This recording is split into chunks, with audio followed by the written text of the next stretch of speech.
துரத்தப்பட்ட தாவீதின் தலையை உயர்த்தியதே. அவர் சொன்ன வார்த்தையே துரத்தப்பட்ட தாவீதின் தலையை உயர்த்தியதே. அவர் சொன்ன வார்த்தையே குறிப்பிட்ட காலத்திலே அவர் வார்த்தை நிறைவேற்றே. குறிப்பிட்ட காலத்திலே நம் வாழ்விலும் நிறைவேற்றே. குறிப்பிட்ட காலத்திலே அவர் வார்த்தை குறிப்பிட்ட காலத்திலே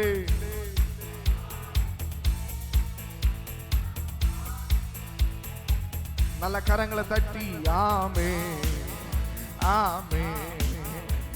ஆண்டவருடைய வார்த்தைக்குள்ளாக போகிறோம். இப்போ பார்க்க போகிற கர்த்தருடைய வார்த்தையின் தலைப்பு என்னவென்றால் ரட்சிப்பு. ரட்சிப்பு அடைய வேண்டும். ஆண்டவருடைய நாம மகிமைப்படட்டும்.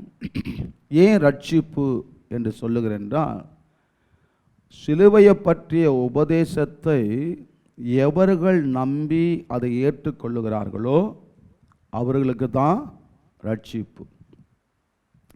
அதை பைத்தியமாக எண்ணுகிறவர்களுக்கு ரட்சிப்பு இல்லை. அது யாராக இருந்தாலும் கிடைக்காது. ஏன்னா கெட்டு போகிறார்கள். ஆனால் நாமெல்லாம் எப்படி இருக்க வேண்டும் என்று காலையில் ஆவியான்னு சொன்னால், கெட்டு போனவர்களுக்குள்ளேயும் ரட்சிக்கப்பட்டவர்களுக்குள்ளேயும் தேவனுக்கு கிறிஸ்துவின் நற்கந்தமாய் இருக்கிறோம். அது சுத்த ஒரு வாசனை என்று சொன்னேன். இன்னொரு பொருள் என்னன்னா இனிய வாசனை. ஆமென். ஒரு இனிமையான ஒரு வாசனையாக இருக்கிறோம் என்று சொல்லப்படுகிறது. அப்போ சிலுவையை பற்றிய உபதேசம் அதே இடத்துலேருந்து நம்ம ஆரம்பிக்கலாம். ஒரு சில காரியங்கள் உங்களோடு கூட இந்த மாலையில் பகிர்ந்து கொள்ள விரும்புகிறேன். எடுத்தவள் வாசிங்கள். 1 கொரிந்தியர் 1:18 வசனத்தை வாசிக்க கேட்போம். சிலுவையை பற்றிய உபதேசம், சிலுவையை பற்றிய உபதேசம் கெட்டு போகிறவர்களுக்குள்ளே பைத்தியமாயிருக்கிறது.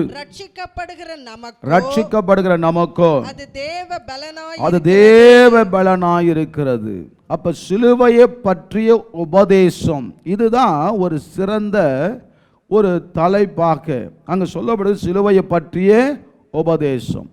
இந்த சிலுவையை பற்றிய உபதேசம் தேவ பிள்ளைகளே கெட்டு போகிறவர்கள் யாவருக்குள்ளமோ ஒரு பைத்தியமாய் காணப்படுகிறது.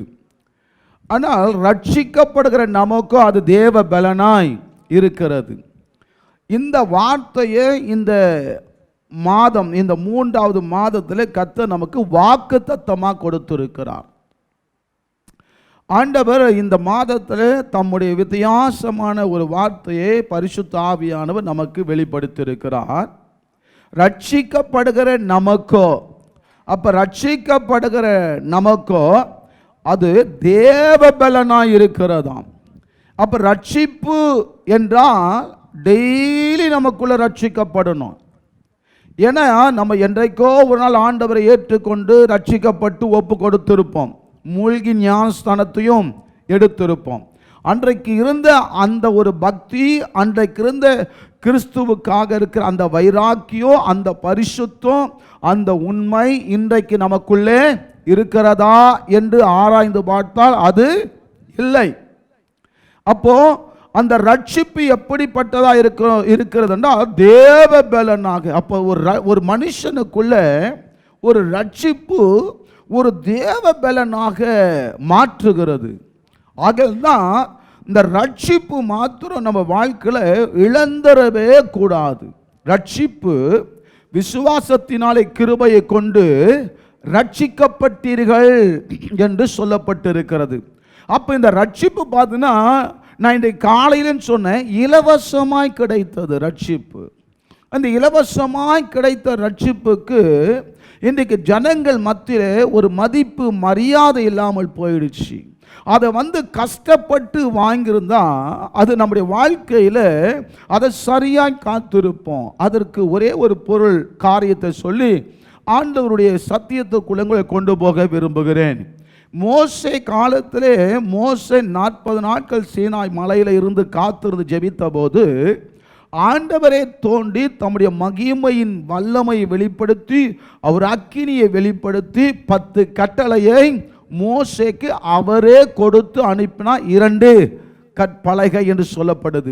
அந்த மோசேக்கு அவளை எந்த வேலையும் கிடையாது. மோசே போய் உட்கார்ந்தாரு, கர்த்தர் இறங்கி வெளிப்பட்டாரு, கர்த்தர் இடைப்பட்டாரு, பேச ஆரம்பித்தாரு, தேவ மகிமை வெளிப்பட்டது, கர்த்தருடைய சத்தம் வெளிப்பட, எல்லாம் இலவசம், ஃப்ரீயா காணப்பட்டது. அந்த வார்த்தைகள் வந்தது, அந்த அக்கினி வந்து வார்த்தை வெளிப்பட்டு எழுதி இவர் எந்த ஒரு வேலையும் செய்யல. அவர் கரத்தில் 2 கற்பலகையை ஆண்டவர் கொடுத்து இது கட்டளையாக கொண்டு போய் ஜனங்க கிட்ட கொடு என்று சொல்லி கீழே வந்தபோது அங்க கொஞ்சம் வித்தியாசமா நடந்தது பாருங்க. ஜனங்கள் பின்மாற்றம் அடைந்தார்கள். அங்க தேவனுக்கு விரோதமாய் வெளிப்பட்டார்கள், ரட்சிப்பை இழந்தார்கள். ரட்சிப்பே அவர்களுக்கு கேள்விக்குறியாய் போனது. ஒரு அந்நிய தெய்வத்தை உண்டு பண்ணி அங்க கர்த்தருக்கு விரோதமாய் செயல்பட்ட போது இந்த மோசே அதை பார்த்தார் பாருங்க. அவருக்கு பயங்கர எரிச்சல், கோபம் வந்துடுச்சு. அதனால என்ன பண்ணிட்டார்னா ஆண்டவர் கொடுத்த அந்த 2 கற்பலகையை அதை எரிந்து உடைத்து போட்டான் என்று சொல்லப்பட்டது. ஏன்னா இலவசமாய் வந்தது. ஏன்னா அவர் கஷ்டப்படாம மேலே போய் உட்கார்ந்தாரு. அதுதான் அங்க தேவ பிள்ளைகளை 40 நாட்கள் புசியாமலும் குடியாமல் இருந்தா என்ன தெரியுமா, அங்க தேவ பலன் அந்த மனுஷனுக்கு இருந்தது. ஆகையினால அதோடைய அருமை அவருக்கு கோபம் வந்ததுனால உடைச்சார். பட் அவருடைய தப்பு இல்லை, இந்த ஜனங்கள் நிமித்தம் அவர் அப்படிப்பட்ட ஒரு செய்கையை தள்ளப்பட்டார். ஆனா அதே மறுபடியும் ஆண்டவர் சொன்னாரு, இப்போ நீ எப்படி வரணும்னா நீ மலையில ஏறி வரணும், அதிகாலமே வந்து ஆயத்தமாக என் சந்நிதியிலே நீ நிற்கணும். ஆனா நீ வரும்போது அந்த மலை பகுதியில் ஒரு மிருகம் கூட மேயக்கூடாது. மாத்திரமில்ல 2 கற்பலகையை நீரே இழைத்து கொள்வாய். நீரே சரி செய்து 2த்தையும் செய்து 2 அந்த பலகையை நீரே இழைத்து கொள்வாய். ரெடி பண்ணி நீரே கொண்டு வரணும். முன்னாடி போகும்போது ஒரு கம்பு மாத்திரம் தான் கையில் இருந்தது, எந்த ஒரு வேலையில். இப்போ போகும்போது 2 பக்கம் 2 கற்பலகையே இப்போ மேலே கொண்டு போனோம். இப்போ அவர் கஷ்டப்பட்டு மேலே ஏறி போகிறார். முன்னாடி போகும்போது அப்படி போல லகுவாய் போயிட்டாரு. ஆனால் இப்போ போகும்போது நான் நினைக்கிறேன் ஒரு கையில் கோலம், இன்னொரு கையில் 2 அந்த கற்பலகை செய்ததை வைத்து நல்ல வெயிட் இருக்கும். அதை சுமந்துக்கிட்டு மேலே போனால் எப்படி இருக்கும் பாருங்க. அதனால தான் அவருக்கு அந்த கஷ்டம் தெரிஞ்சதுனால தான் 2வது முறை சரியாய் கொண்டு வந்து ஜனங்கள் மத்தியிலே அதை கொண்டு வந்து சேர்க்க அந்த மோசே வெளிப்பட்டார். அல்லேலூயா. அதுதான் இன்றைக்கு ரட்சிப்பு. இந்த சிலுவையை பற்றிய ஒரு உபதேசம் இருக்கு பாருங்க, நிறைய பேருக்கு புரியாது. ஏன்னா இயேசு கிறிஸ்து வந்தார், அவர் எனக்காக மரித்தது உண்மைதான், எனக்காக உயிர்த்தார். இப்போ அது என்ன அப்படி என்று ஜனங்கள் இன்றைக்கு ரொம்ப ஒரு அசட்டை ஒரு அசட்டை பண்ணுகிறது, ஒரு என்ன சொல்கிறாங்க, ஒரு அசதியான காரியம், அதற்கு ஒரு மதிப்பு இல்லாத ஒரு சூழ்நிலையில் ஜனங்கள் தள்ளப்பட்டுட்டாங்க.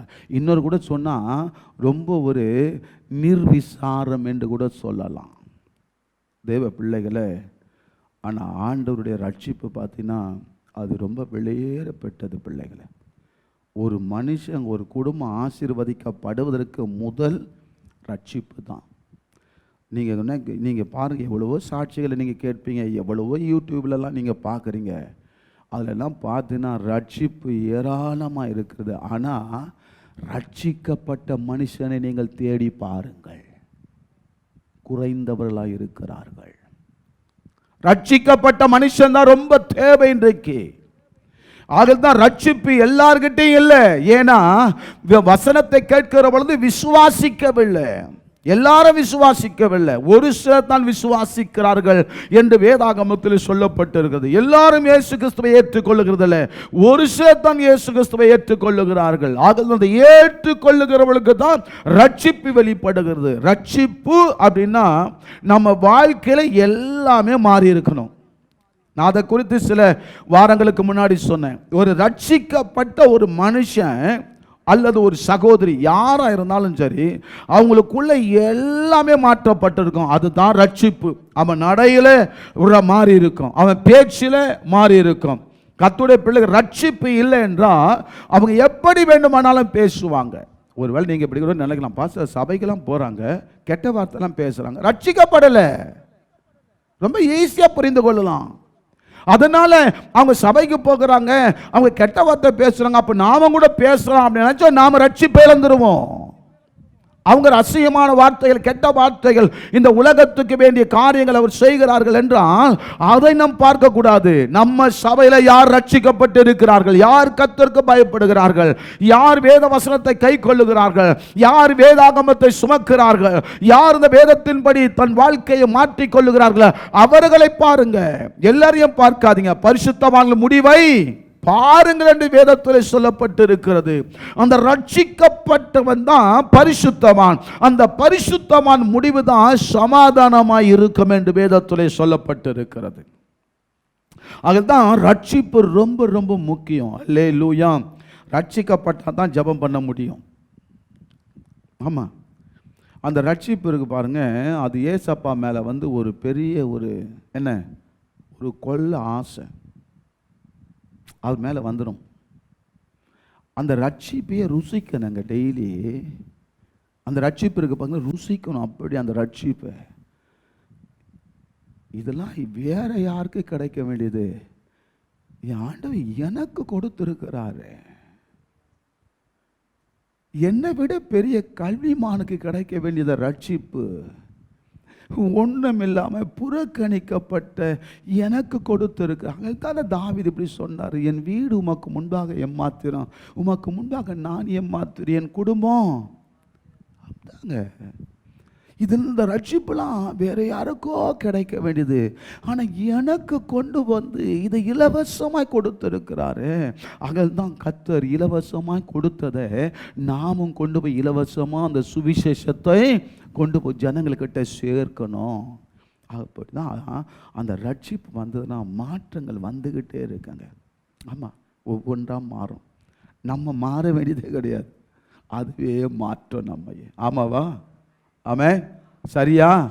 அந்த ரட்சிப்பு நம்மளை மாற்றிக்கிட்டே இருக்கும்.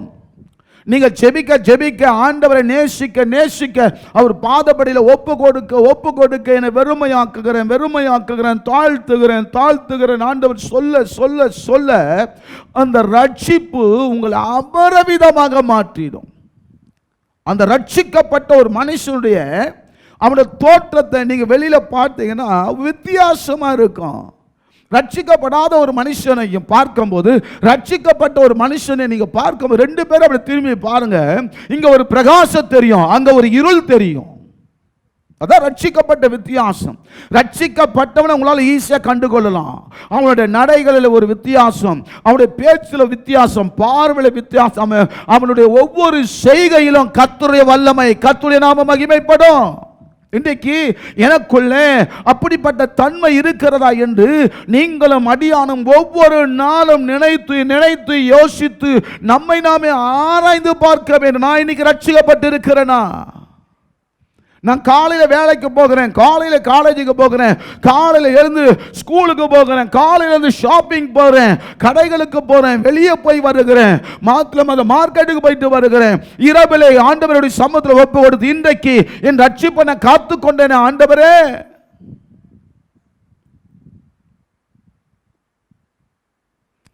அந்த ரட்சிப்பு ரொம்ப முக்கியம். இந்த ரட்சிப்பை இழந்துட்டா நம்ம வாழ்க்கையில எல்லாமே போயிடும், டோட்டல். அகலந்தான் ஒரு நாளும் பின்மாற்றத்திற்கு ஏதுவான கிரியைகள் நம்ம வாழ்க்கையில் வரக்கூடாது. ஆத்மா ஈடேறுவதற்கு முன்னேறுகிறவர்களாக நம்ம காணப்பட வேண்டும். ரட்சிப்பு தான் முக்கியம். அதுதான் பைபிளில் சொல்லப்பட்டு இருக்கிறது, முடிவு பரியந்தும் நிலைத்திருப்பவனே ரட்சிக்கப்படுவானா. முடிவு பரியந்தும். இன்றைக்கு அல்ல, இன்னும் எவ்வளவு நாட்கள் கர்த்தர் வைத்திருக்கா தெரியவில்லை, அவருடைய வருகை என்றைக்கு இருக்கிறது என்று தெரியவில்லை. அப்ப இந்த ரட்சிப்பை பாருங்க, இந்த சிலுவையை பற்றிய உபதேசம் அதுல தாங்க இருக்கு ரட்சிப்பு. என்ன கவனிங்களேன், நீங்க சிலுவையை எத்தனை போட்டுக்கிட்டாலும் சரி, அதெல்லாம் ரட்சிப்பு கிடையாது. நீங்கள் ஒரு கிராமத்தில் சிலுவையை போட்டாலும் சரி, அல்ல 10 பவுன்லேயே சிலுவையை போட்டாலும் சரி, இன்றைக்கி எத்தனை பிஷப்மார் தெரியுமா அடையாளம் காண்பிக்கிறாங்க, தன்னை ஒரு பெரிய ஆட்களாய் காமிக்கிறாங்க. ஏன் தெரியுமா? பெரிய சிலுவை தொங்கும் அவங்களுக்கு மேலே, பெரிய சிலுவை இருக்கும். வசதியாக உள்ள பிஷப்புக்கெல்லாம் தங்கத்திலேயே தொங்கிக்கிட்டு இருக்கும். கொஞ்சம் கம்மியாக உள்ளவங்களுக்கெல்லாம் ஒரு மரக்கட்டையில் தொங்கும். மரக்கட்டை. நான் ஒரு இடத்துல போயிருந்தேன், பேசிக்கிட்டே இருந்தேன். அவர் பாக்கெட்டில் ஒன்று உள்ளே வச்சுக்கிட்டே இருந்திருந்தார். அவர் நல்லா தெரிஞ்ச நண்பர் தான். அப்படியே பேசி ரொம்ப வருஷம் கழிச்சு பேசுகிறேன். நான் போன பாஸ்டர்கிட்ட பேசிட்டு அவர் அப்போது உள்ளே வந்தார். அப்போது நான் அவர்கிட்ட கேட்டேன், நல்ல டேகெல்லாம் மாட்டிக்கிட்டு இருக்க மாதிரி இருந்தது, என்ன ஒரு பாக்கெட்டில் வித்தியாசமாக இருக்குது அப்படின்னு சொல்லி பக்கத்தில் இருக்கிற நான் பார்க்க போன பாஸ்கிட்ட கேட்டேன். என்ன அவர் பேரை சொல்லி கேட்டேன், என்ன ஒரு பாக்கெட்டில் இருக்கு? ஓ உங்களுக்கு தெரியாதோ அப்படின்னாரு. ஆமாம் தெரியாது. என்ன அவர் பிஷப் ஆகிட்டார், அப்போ என்ன பாக்கெட்டில் இருக்குண்ணா? எடுத்து விடியா வெளியே அப்படின்னாரு. எடுத்து விட்டார் பாருங்க, இது வரைக்கும் வருது, முழங்கால் வரைக்கும் பெரிய சிலுவை மரத்தில். பிற்பாடு கொஞ்ச நாள் பார்க்குறேன், பெரிய நல்ல பவுனில் தங்கத்திலே போட்டுட்டு இருக்கிறார். இன்றைக்கி நம்ம சிலுவையை போயிட்டு கழுத்தில் போடுறதுனால நம்ம ரட்சிக்கப்பட்டுட்டோம் இல்லை, இது பாரம்பரியம். எங்கள் அம்மா போட்டாங்க தாலி, இப்போ எனக்கு போட்டிருக்காங்க. சரியா? என் பாட்டி போட்டா முப்பாட்டி, ஆனால் லோவிசாலுக்குள்ளே இருந்தது ஐனியக்காலுக்குள்ளே இருக்குது. அதான் ரட்சிப்பின் விசுவாசம். ஆனால் நாமெல்லாம் என் பாட்டி போட்டா, என் அம்மா போட்டா, இப்போ நான் போட்டுக்கிட்டு இருக்கிறேன். இந்த சிலுவையை நம்ம சுமக்கிறதுனால ரட்சிக்கப்பட்டவங்க கிடையாது, அதனால் நம்ம கிறிஸ்தவர்களும் கிடையாது. இன்றைக்கு நிறைய பிஷப் மாருங்களும் அடையாளம் காமிக்கிறாங்க. பெரிய பெரிய சிலுவையை போட்டு நான் பிஷப்னு சொல்லி எடுத்து அப்படி போடுவாங்க சில இடத்துல. என்ன அழகா தெரியுமா அந்த சிலுவை அப்படியே இங்கேருந்து தொங்கிட்டு இருக்குது. அப்படி எடுத்து என்ன ஒரு பணிவு, அதை போட்டால் ரட்சிப்பு கிடையாது. சிலுவையில் தொங்கின இயேசு கிறிஸ்து என்கிற நாமத்தை எவர்கள் பற்றி கொள்ளுகிறார்களோ, எவர்கள் ஏற்றுக் கொள்ளுகிறார்களோ, அவர்கள் தாங்க ரட்சிக்கப்பட்ட மெய்யான கிறிஸ்தவர்கள். அல்லேலூயா. அப்போ இந்த சிலுவையை பற்றிய உபதேசம் இன்னும் ஏராளமாக இருக்கிறது. அதில் நான் இப்போ ஒரு சில காரியங்களை உங்கள் மத்தியில் வைக்க விரும்புகிறேன். ஏசப்பா இந்த மாலையில் வந்திருக்கிற உங்களுக்கும் நம்ம சபையில் உள்ள இருக்கிற எல்லா ஜனங்களுக்கும் ஒரு அழைப்பு ஒன்று கொடுக்கிறார், ரட்சிக்கப்படுவதற்காக. இது எவர்கள் ஏற்றுக்கொள்ளுகிறார்களோ அவர்களுக்கு பெரிய ஒரு ஆசீர்வாதம் இருக்கிறது. அதில் ஒரே ஒரு வசனத்தை வாசிக்க கேட்போம். ஏசாயா தீர்க்கதரிசன புஸ்தகத்தில் 30ஆம் அதிகாரம் 15ஆம் வசனத்தை வாசிக்க கேட்போம். நீங்கள் மனம் திரும்பி அமர்ந்திருந்தால், அந்த வார்த்தையை நீங்கள் எல்லாரும் எடுத்துக்கொள்ளுங்க. ஏசாயா தீர்க்கதரிசன புத்தகம் 30ஆம் அதிகாரம் 15வது வசனத்திலே சொல்லப்படுகிறது, நீங்கள் மனம் திரும்பி அமர்ந்திருந்தால் ரட்சிக்கப்படுவீர்கள். அமெரிக்கையும் நம்பிக்கையுமே உங்கள் பலனாயிருக்கும் என்று இஸ்ரவேலின் பரிசுத்தராய் இருக்கிற கர்த்தராகிய தேவன் சொல்லுகிறார். நீங்களோ அப்படி செய்ய மனதாயிராமல். போதும். இந்த வசனங்களை பாருங்க, ரொம்ப அழகான ஒரு வார்த்தை. ஆனால் 16வது வசனத்தில் சொல்லப்பட்டிருக்கிறது, அந்த வசனத்தையும் வாசிக்க கேட்போம். அப்படி அல்ல, குதிரைகளின் மேல் ஏறி ஓடி போவோம் என்கிறீர்கள். அப்படியே ஓடி போவீர்கள். வேகமான வாகங்களின் மேல் ஏறி போவோம் என்கிறீர்கள். அப்படியே உங்களை துரத்துகிறவர்கள் துரத்துவார்கள். ஏன்னா நீங்க தானே விரும்புனீங்க. ஆண்டவர் சொன்னார் இந்த வார்த்தை, சிலுவையை பற்றிய உபதேசம் ரட்சிக்கப்படுகிற நமக்கோ அது தேவ பலனாய் இருக்கிறது. அதில்தான் இங்கு சொல்லப்பட்டிருக்கிறது. ஏசாயா 30:15 நீங்கள் மனம் திரும்பி அமர்ந்திருந்தால் ரட்சிக்கப்படுவீர்கள். அங்க சொல்லப்படுது, அமெரிக்கையும் நம்பிக்கையுமே உங்கள் பலன். அப்ப நல்ல அந்த வார்த்தையை பாருங்க, நமக்கு ஒரு ரட்சிக்கப்பட்டா தாங்க பலனை கிடைக்கும். ரட்சிப்பு ஒரு ஆவிக்குரிய பலனை நமக்குள்ளே உருவாக்குறது.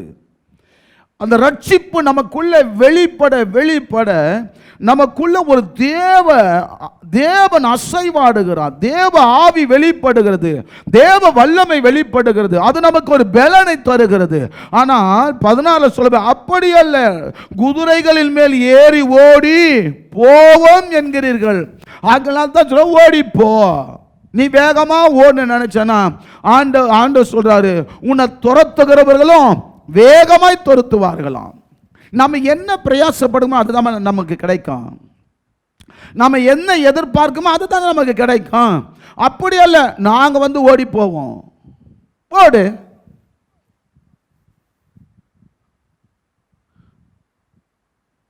அதான் பழைய காலத்தில் நான் போய் இந்த செய்தியை சொல்லட்டோமா அப்படின்னு கேட்பான். டேய், நல்ல செய்தியில் நீ ஓடாத அப்படின்னா, இல்லை நான் போறேன்னு நீ கெஞ்சி கேட்குற ஓடு. அப்ப இன்றைக்கு வந்திருக்கிற நம்முடைய வாழ்க்கையில் இந்த வசனத்தை சற்று நீங்கள் நிதானித்து பாருங்க. மனம் திரும்பி அமர்ந்திருந்து நம்பிக்கையாய் அங்க அமர்ந்திருந்தா அங்கதாங்க நமக்கு ஒரு தேவ பலன், அந்த ரட்சிப்பு உருவாகிறது. ரட்சிக்கப்படுவதற்கு 2 அவசியமா இருக்கிறது. ஒன்று மனம் திரும்புதல், இரண்டாவது நம்பிக்கையோடு கூட அமர்ந்திருக்கணுமா. மனம் திரும்பாத பட்சத்தில் ரட்சிப்பு கிடைக்காது. ரட்சிக்கப்படல அப்படி என்றா நம்ம வாழ்க்கையில தேவ பலனை பெற்றுக்கொள்ளவே முடியாது. ஆகதான் இந்த வசனம். அப்ப நமக்கு ஒரு ரட்சிக்கப்படுவதற்கு, ஒரு சபை, ஒரு தனிப்பட்ட நபர் ரட்சிக்கப்படுவதற்கு என்ன தேவைன்னா மனம் திரும்புதல். அல்லேலூயா. மனம் திரும்புதல். இந்த மனம் திரும்புதல் தான் நமக்கு ரொம்ப ரொம்ப அவசியமாக இருக்கிறது. அந்த மனம் திரும்புதலும் நம்பிக்கையோடு கூட அமர்ந்திருக்கணும் கர்த்தருடைய பாதப்படியில். ஏன்னா ஆண்டவர்கிட்ட போய் அமர்ந்துட்டா அது எது காமிக்குதுன்னா, நான் ஒன்றுமே இல்லை ஆண்டவரே, உங்கள் பாதப்படியில் வந்துட்டேன், நீர் என்ன செய்ய சித்தமாக இருக்கிறீரோ செய்யுங்க என்று ஆண்டவர்கிட்ட ஒப்பு கொடுக்கும் போது ஆண்டவரை நம்மை நடத்துவார். அல்லேலூயா. அப்படி அல்ல, நாங்கள் குதிரைகளின் மேல் ஏறி ஓடி போவோம் அப்படின்னு சொன்னா ஓடிப்போ. நிறைய பேருடைய வாழ்க்கையில அந்த சிலுவையை பற்றின ஒரு உபதேசத்தை சொல்லும் போது அது எங்களுக்கு சரிப்பட்ட, நாங்க ஓடணும். ஓடு. சபையில் கூட பாருங்க, நல்லா தான் இருப்பாங்க. திடீர்னு அந்த தாறுமாறா ஓடுகிற பெண் ஒட்டகம் அப்படி தீர்க்கதரிசன புஸ்தகத்தில் இருக்கிறது. அது பெண் ஒட்டகம் கொஞ்சம் தாறுமாறா ஓடுமா. நம்ம சபையில் இருக்க பெண் பிள்ளைங்களாம் அப்படி கிடையாது. கர்த்தருக்கு தோத்திரம், நல்ல பிள்ளைங்க நம்ம சபையில் இருக்கிறது. ஆனால் பைபிளில் தாறுமாறா ஓடுகிற பெண் ஒட்டகம், அதுக்கு ஒன்றுமே புரியாது. அது எங்கே ஓடணும், எங்கே போகணும், என்ன பண்ணணும்லாம் தெரியாது. அதனால தான் அதை ஆண்டவரே தீர்க்கதரிசன புஸ்தகத்தில் வச்சிருக்கிறாரு. அது தாறுமாறா ஓடுமா. 2ஆம் அதிகாரத்தில் இருக்கிறது. எரேமியா தீர்க்கதரிசன புஸ்தகத்தில் வீட்டில் போய் வாசிங்க. அப்போ ஓடுறவங்கள என்ன பண்ண முடியும்? இப்போ நான் கூட சபையில் இருக்கிற பிள்ளைங்க எவ்வளவோ கூப்பிட்டு உட்கார வைக்கணும், கர்த்தருக்குள்ள சமூகத்தில் உட்காருன்னு.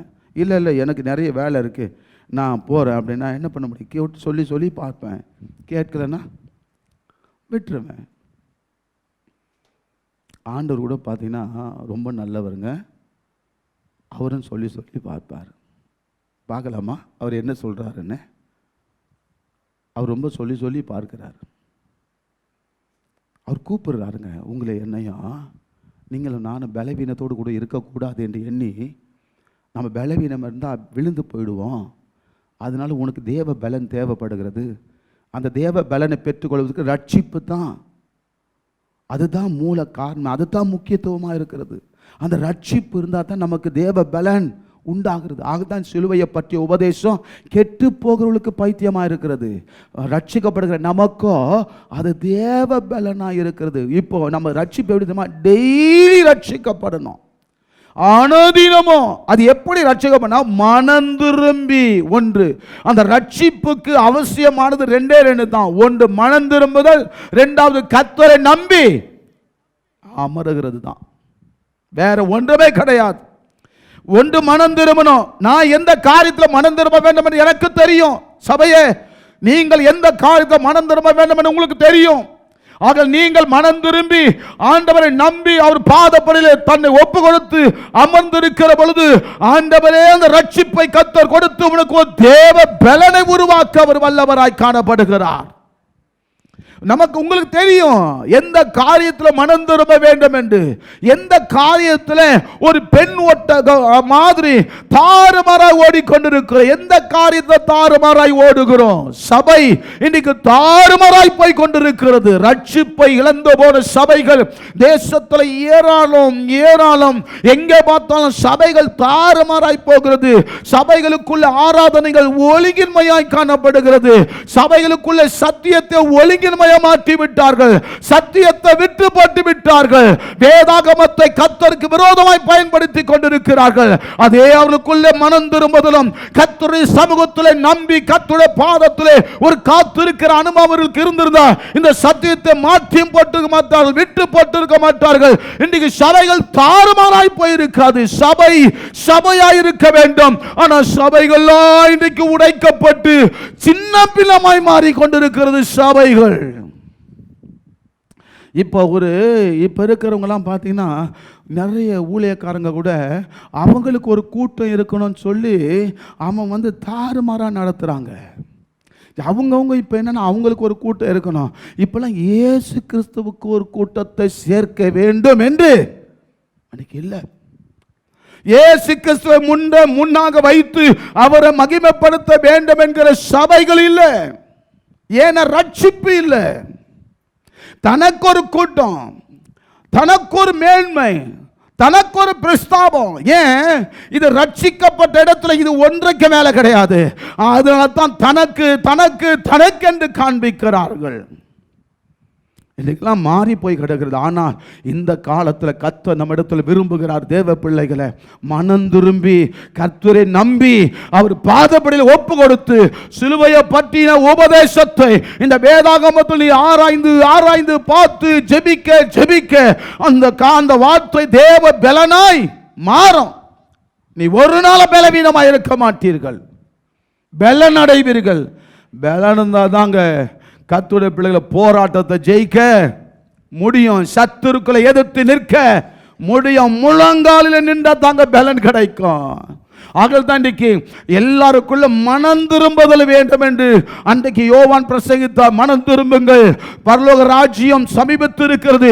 இயேசு கிறிஸ்து வெளிப்பட்ட போது பிரசங்கித்தார், மனம் திரும்புங்கள், தேவனுடைய ராஜ்யம் சமீபத்தில் இருக்கிறது. பவுல் பிரசங்கித்தார், தேவ பிள்ளைகளை மனம் திரும்புங்கள், பரலோக ராஜ்யம் சமீபத்தில் இருக்கிறது, சுவிசேஷத்தை விசுவாசிங்கள். ஏன்? எல்லாரும் மனம் திரும்ப வேண்டும் என்று கர்த்தர் இன்றைக்கும் விரும்புகிறார். ஆகினால தாங்க இன்றைக்கு அவருடைய வருகையே கொஞ்சம் தாமதமாய் மாறிக்கொண்டிருக்கிறது. தாமதமாய் போய் கொண்டிருக்க காரணம் என்ன தெரியுமா? கிறிஸ்துவின் வருகை, அவருடைய வருகை தாமதமாய். ஏன் தெரியுமா? கர்த்தருடைய பிள்ளைகளை இன்னைக்கு நல்லா கவனிச்சு பாருங்க. இன்னைக்கு அவருடைய வருகையை தாமதமாகிறது காரணம் தெரியுமா? எல்லாரும் மனம் திரும்ப வேண்டும், ஒருவர் கூட கெட்டு போகக்கூடாதான். எல்லாருக்குள்ள மனம் திரும்புதல் உண்டாகணும். எல்லாரும் ரட்சிக்கப்படணுங்க. எல்லாரும் மனம் திரும்பினா தான் ரட்சிக்க முடியும். ஆகையினால இல்லை, நான் ரட்சிக்கப்பட மாட்டேன், நான் குதிரை மேலே ஏறி நான் வேகமாக ஓடுவேன், நான் வாகனத்தை வேகமாக ஓட்டுகிற வாகனத்தை வாங்கி நான் வேகமாக போனால் போ. ஆண்டவர் ரொம்ப அழகாக சொல்லுவார், நீ வேகமான வாகனத்தில் போறியா போ. ஒன்றுமே சொல்ல மாட்டாருங்க. ஏசப்பா எப்படிப்பட்டது தெரியுமா? நம்ம தெய்வம் உங்களுக்கு எனக்கு ரொம்ப ஃப்ரீடம் கொடுத்துருக்காருங்க. ஏசப்பாவை போல ஒரு நல்ல தெய்வம் உலகத்திலே கிடையாது. ஆகையில தான் அவர் ஒரே ஒருவராக மெய்யான தேவனாக இருக்கிறார். அவரை குறித்து பைபிள் சொல்லுகிறது, மெய்யான தேவனும் நித்திய ஜீவனமாக இருக்கிறாராம். ஏன்னா அவர் ஒரே ஒரு தெய்வம் தாங்க, நல்ல தெய்வங்க இயேசு கிறிஸ்து. உங்களுக்கு எனக்கு நல்ல ஃப்ரீடம் கொடுத்துருக்கிறார். சரிதானே நான் சொல்லுறது? நீ ஓடுறியா ஓடு, குதிரை மேலே போறியா போ, யானை மேலே போறியா போ, வேகமான வாகனத்தில் போக போறியா ஓடிப்போ. நீ ஓடணும்னு நீ பிரயாசப்பட்ட நான் தடையாக இருப்பேன், ஓடிப்போ. ஆனாலும் ஆண்டவர் வேதத்தில் ஓடும் போது இயேசு கிறிஸ்தை பார்த்துக்கிட்டு கொஞ்சம் பொறுமையாக ஓடி பாருங்களேன். உங்கள் வேகத்தை கம்மி பண்ணிடுங்க. இப்போல்லாம் நம்ம ஓட்டுற வண்டிங்கெல்லாம், நம்ம அந்த வேகமாக ஓடுற வண்டிங்களை பிரேக் எல்லாமே இதை விட கம்மி தான். அந்த பிரேக்குக்கு போதில்ல, அந்த பிரேக் ஆயில் சம்மந்தப்பட்டதெல்லாம் இதை விட கம்மியாக இருக்கும். ஒரு சின்ன ஒரு ஓஸ் மாதிரி, டியூப் மாதிரி. இது 4 ஒரு இடத்துலேருந்து பிரிஞ்சு 4 வீலுக்கும் உள்ளே போகும். ஆனால் நாம் நினைக்கிறோம் நம்ம சரியாக போகிறோன்னு. அந்த பைப் இருக்குல்ல, அந்த சின்ன பைப்பு, அது ஆயில் போகிறதுலாம் எங்கேயாவது ஒரு இடத்துல ஓட்டை விழுந்துச்சுன்னு வச்சிங்களேன், பிரேக்கு பிடிக்காது. அது ஆண்டவர் சொல்கிறாரு, நீங்கள் மனம் திரும்பி அமர்ந்திருந்து கர்த்தரை நம்பினா ரட்சிப்பு வரும், கூடவே தேவ பலனும் வரும். அல்லேலூயா. அவர் எப்படி நம்ம மேலே அன்பு வச்சுக்கிறார் தெரியுமா? வாசிப்போமா? ஒரே ஒரு வசனத்தை வாசிப்போமே. மத்தேயு எழுதின சுவிசேஷ புத்தகம். நம்ம ரட்சிக்கப்படுவதற்கு அவர் எப்படிலாம் நமக்கு உதவி செய்கிறாரு பாருங்க. 23ஆம் அதிகாரம் எல்லாருமே எடுத்துக்கொள்ளுங்க. 23ஆம் அதிகாரத்தில் சொல்லப்படுகிறது. 37வது வசனத்தை வாசித்து பாருங்க. எருசலேமே, எருசலேமே, தீர்க்கதரிசிகளை கொலை செய்து உன்னிடத்தில் அனுப்பப்பட்டவர்களை கல்லெறிகிறவளே, கோழி தன் குஞ்சுகளை தன் சிறகுகளின் கீழே கூட்டி சேர்த்துக் கொள்ளும் வண்ணமாக நான் எத்தனை தரமோ பிள்ளைகளை கூட்டி சேர்த்துக்கொள்ள மனதாயிருந்தேன். உங்களுக்கோ மனதில்லாமல் போயிற்று. உங்க பிள்ளைகளை, யாருடைய பிள்ளைங்க? உங்க பிள்ளைகளை கூட்டி சேர்த்துக் கொள்வதற்கு நான் மனதா இருந்தேன். அதுவும் பாரு, எத்தனையோ முறை. ஆனா உங்களுக்கும் மனதில்லாமல் போயிடுச்சு. அங்க சொல்லப்படுகிற வார்த்தை மனதில்லாமல் போயிற்றான். ஆண்டவர் நமக்கு ஒரு அழைப்பு கொடுக்கிறார். மனம் திரும்பி அவர்கிட்ட வந்து அவரை நம்பி அவர் பாதப்படியில் இருந்தா போதும், ரட்சிப்பு வரும். ரட்சிப்பு வரும்போது தேவ பலனும் வரும். இன்னைக்கு சபைகள் தேவ பலனை இழந்து போய் நின்று கொண்டிருக்கிறார்கள்.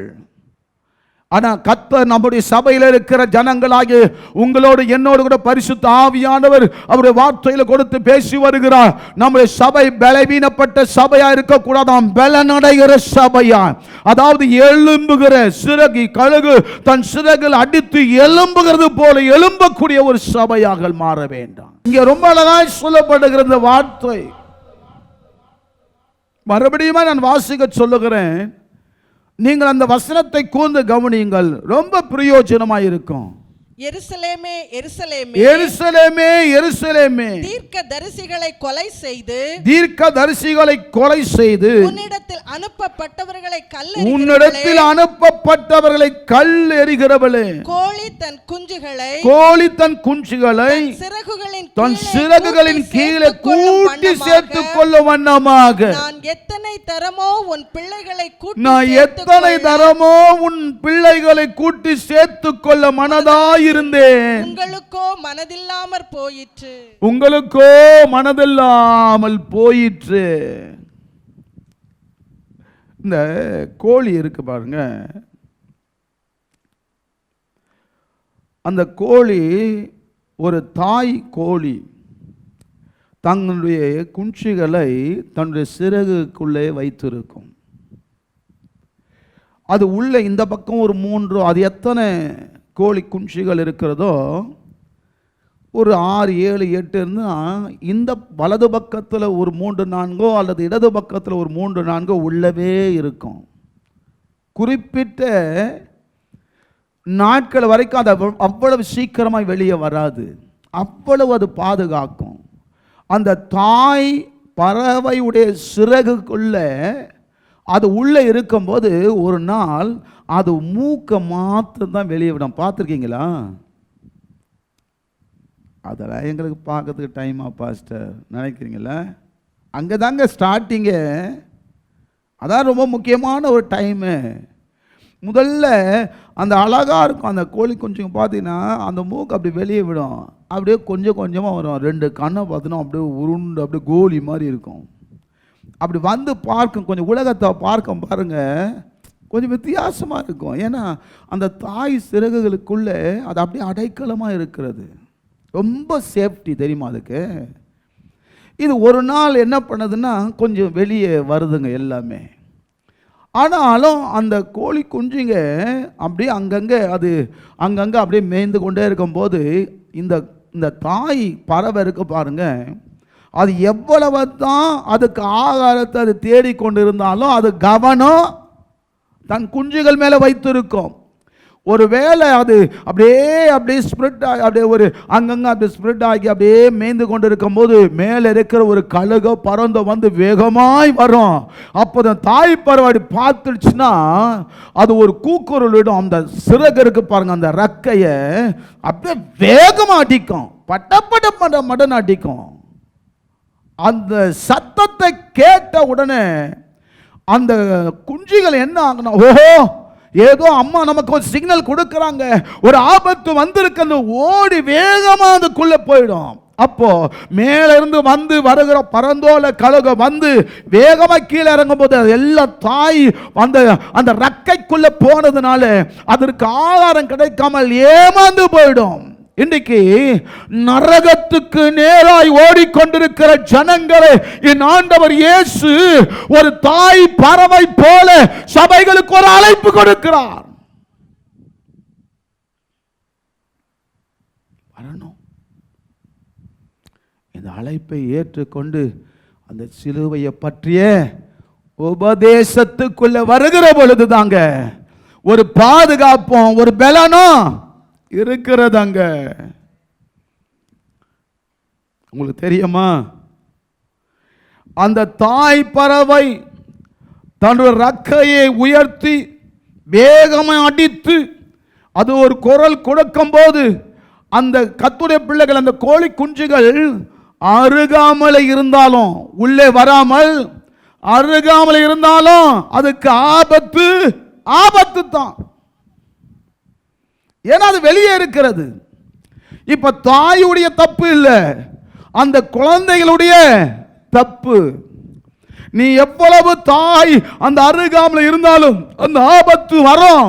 அதே போலதான் நீங்கள் இயேசு கிறிஸ்து என்கிற நாமத்துக்குள்ளே, அந்த சிலுவை என்கிற உபதேசத்துக்குள்ளே இயேசு கிறிஸ்துவை சொந்த இரட்சகராக ஏற்றுக்கொண்டு இயேசுவின் ரத்தத்தால் கழுவப்பட்டு பாவ மன்னிப்பை பெற்றுக்கொண்டு மனம் திரும்பி மூழ்கி ஞானஸ்நானம் எடுத்து ஆண்டவருக்குள்ளே எவர்களெல்லாம் அந்த நிலைத்திருந்து காத்திருக்கிறார்களோ அவர்களெல்லாம் அந்த நரகத்துக்கு காப்பாற்றப்படுவார்கள். இயேசு ஒரு அழைப்பு கொடுக்கிறார், ஒரு தாயை போல. நாம் ஜெபித்து முடிக்க போகிறோம். பரிசுத்த ஆவியானவர் மத்தியில் அவர் அசைவாடி கொண்டிருக்கிறார். சபையை இன்றைக்கு கர்த்தர் உங்களுக்கும் எனக்கும் ஆண்டவர் ஒரு வாய்ப்பை கர்த்தர் கொடுக்கிறார், ஒரு அழைப்பை கொடுக்கிறாரு. ஆண்டவர் ஒரு அழைப்பு கொடுக்கிறாரு.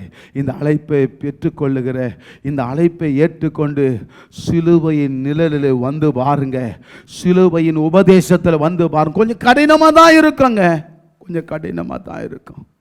யாருங்க இந்த உபதேசத்தில் நிலைத்திருப்பார்கள்? நிலைத்திருந்து பாருங்களேன், அங்கே தாங்க நமக்கு பெரிய பாதுகாப்பு இருக்கிறது, பெரிய பாதுகாப்பு இருக்கிறது. ஆகினால நீங்கள் ஏன் இந்த கோழியை குறித்து நான் இவ்வளவு தெளிவாக சொல்கிறேன்னா, நான் சிறு வயதாக இருக்கும்போது எங்கள் வீட்டில் கோழிலாம் வளர்ப்பார்கள். நிறைய கோழிகள் ஆடுகள் உண்டு. என் தகப்பு நிறைய ஆடுகளை வைத்த காலங்கள் உண்டு, நிறைய கோழிகளை வளர்த்த காலங்கள் உண்டு. ஆகினால அந்த கோழி கூண்டுக்குள்ளே கையை விட்டாலும் எக்கச்சக்கமாக முட்டை இருக்கும். இன்றைக்கெல்லாம் நாட்டு முட்டைலாம் சாப்பிட மாட்டாங்க தெரியுமா? பெண் பிள்ளைங்களாம் ஐயே நாட்டு முட்டை சேச்சே அப்படின்வாங்க. அந்த நாட்டு முட்டையை குடிச்சு பாருங்கள், அதுக்குள்ளே எவ்வளோ பலன் இருக்குது தெரியுமா? ஏற்றுக்கொள்ள மாட்டாங்க. அதனால் அந்த கோழிகளை நான் சின்ன வயசில் பார்த்துருக்கிறேன். அந்த கோழி குஞ்சுகள் ஒவ்வொன்றும் அந்த ரக்கைக்குள்ளே ரொம்ப அழகாக இருக்கும். கிறிஸ்து இயேசுவின் உபதேசத்திலும் இயேசு கிறிஸ்துவின் அன்பிலும் அவருடைய அழைப்பிலும் நீங்கள் நிலைத்திருந்தால் மிகப்பெரிய பாதுகாப்பு கிடைக்கும். எந்த சத்துருக்களும் உங்களை தொட முடியாது. ஆமென், அல்லேலூயா. ஆகையால் தான் இந்த வசனம் ரொம்ப அழகா இந்த மாதத்தில் கர்த்தர் நமக்கு வாக்குத்தத்தம் கொடுத்தார். வாசித்து முடிக்கலாமா? 1 கொரிந்தியர் 1 அதிகாரம் அந்த 18ஆம் வசனத்தை வாசித்து முடிக்கலாமே. சிலுவையை பற்றிய உபதேசம், சிலுவையை பற்றிய உபதேசம் கெட்டு போகிறவர்களுக்கு பைத்தியமாய் கெட்டு இருக்கிறது, போகிறவர்களுக்கு பைத்தியமாய் இருக்கிறது, ரட்சிக்கப்படுகிற நமக்கோ நமக்கோ அது தேவ பலனாய் இருக்கிறது. அல்லேலூயா, அல்லேலூயா. ஆகினா கோழி அந்த தாய் பறவை ஒரு சத்தம் கொடுத்து தன்னுடைய அந்த ரக்கை வைத்து அடிக்க படப்படன் அடிக்கும் போது அந்த சத்தத்தை கேட்டு உள்ள வருகிற அந்த கோழி குஞ்சுகள் காப்பாற்றப்படுகிறது. ஒருவேளை வராமல் அந்த தாய் பறவை அருகாமல் இருந்தாலும் ஆபத்து உண்டு, வரும். அதுதாங்க இன்னைக்கு தேசத்தில் ஏராளமான ஆபத்து. அதுக்காக தாங்க கர்த்தர் சபையை வச்சிருக்கிறாரு. இந்த சபை எப்படி தெரியுமா? கர்த்தருடைய சிறகு, கர்த்தருடைய செட்டை, இஸ்ரவேலின் தேவனாகிய கர்த்தருடைய செட்டைகளுக்குள்ள அடைக்கலமாய் வந்த உனக்கு அவரால இந்த வந்திருக்க இந்த ஆராதனை அவரால உங்களுக்கு நிறைவான பலன் கிடைப்பதாக உங்களுக்கு கர்த்தர் அந்த பலனை கொடுப்பாராக. உள்ள கரங்களை தட்டி அபிஷேகம் நிரம்பி, ஆண்டவரே இந்த சத்தத்தை கேட்டு நான் ஒரு நாள் உங்க அருகாமல் இருக்க கூடாது, உங்க சட்டைக்குள்ள வருவதற்கு ஒரு ரூட்டை போல என்னை அர்ப்பணிக்கிறேன், என்னை ஒப்பு கொடுக்கிறேன், என்னை அபிஷேகிக்கிறேன். ஆண்டவரே என்னை காப்பாற்றுவீராக. முழங்கால் படிடுவோமா? ஆண்டவருடைய பாதத்தில் ஒப்பு கொடுப்போம்.